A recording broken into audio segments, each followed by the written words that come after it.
Bonjour Kevin, bonjour à toutes et à tous. Parmi les lois de Tisha B'Av, il y a un interdit qui est assez surprenant, qui est unique pour ce jour-là.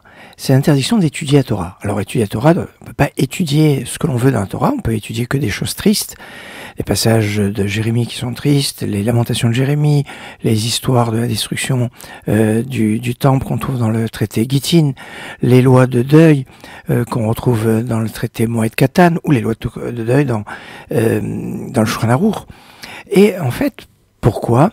Parce qu'on nous dit Pikud Hashem et Sharim et Samrelev, les lois de Dieu sont droites, elles réjouissent le cœur, et l'étude de la Torah nous procure de la joie. On ne peut pas se réjouir le jour de Tisha B'Av.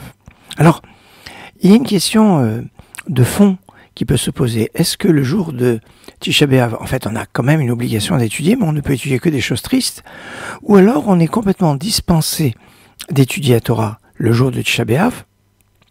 On ne peut pas détacher son esprit de la veloute, du deuil, parce que on doit rester concentré sur le deuil. Donc ça veut dire qu'on ne peut pas quand même faire d'autres choses, lire des choses qui ne seraient pas tristes, ou enfin qui nous détacheraient de notre concentration sur ce jour de deuil. Toujours est-il que il y a une opinion très intéressante qui est amenée par le Rav Yitzhak Taïeb. Rav Yitzhak Taïeb, vous savez, c'était l'oncle de Rabbi Chai Taïeb Lomet. Il est né en 1786, il niftar en 1820, et dans son Erech HaShulchan, il ramène le Matei Yehuda. Matei Yehuda, c'est Rabbi Yehuda Ayash, lui c'est Alger. Il est né en 1700, niftar en 1759, dont le fils Rabbi Moshe Yaakov, était Rishon LeZion, a été grand rabbin d'Israël, puisqu'il a fait son aliyah à la fin de sa vie. Alors, le Erech HaShulchan va dire, il y a une dispense d'études de la Torah, et dans cet esprit, le Rav Israël Opstein, vous savez, le Magui de Koznitz, dans son livre qui s'appelle Avodat Israël, va dire qu'en fait, le jour de Tisha B'Av, il y a une sorte de rupture dans notre lien avec la Torah, parce que Eferu Torah Techa,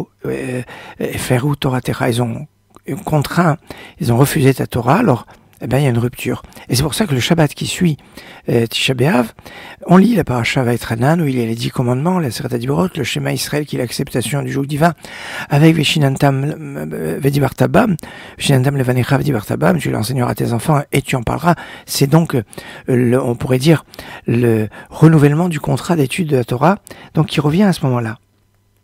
Et là, donc, il y a une réflexion intéressante qui pourrait dire que, une façon générale, quand on ne fait rien, alors on a le droit de se reposer, évidemment, on a le droit de manger, de travailler, etc. Et à ce moment-là, on n'étudie pas Torah.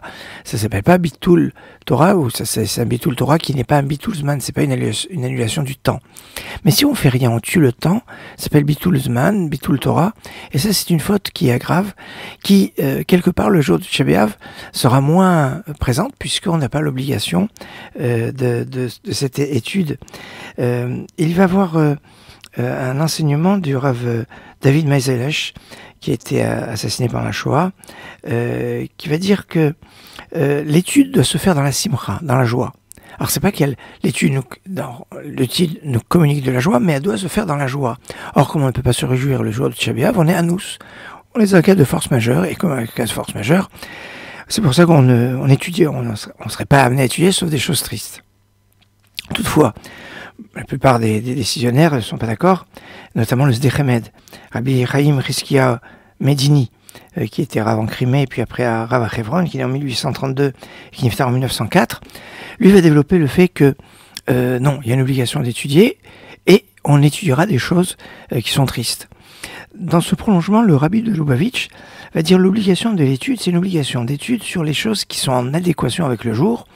Comprenez les sujets du deuil, les sujets de la destruction du temple, des sujets qu'on n'a pas trop envie d'aborder. Les lois de deuil, en général, beaucoup sont un peu superstitieux de ne pas vouloir les étudier parce qu'ils ont peur qu'ils aient besoin de les réaliser. Alors, justement, voilà, il y a un jour où on va explorer ces études, on va donc se concentrer sur l'étude qui est adéquate avec le jour, et comme ça on aura donc l'obligation de cette étude.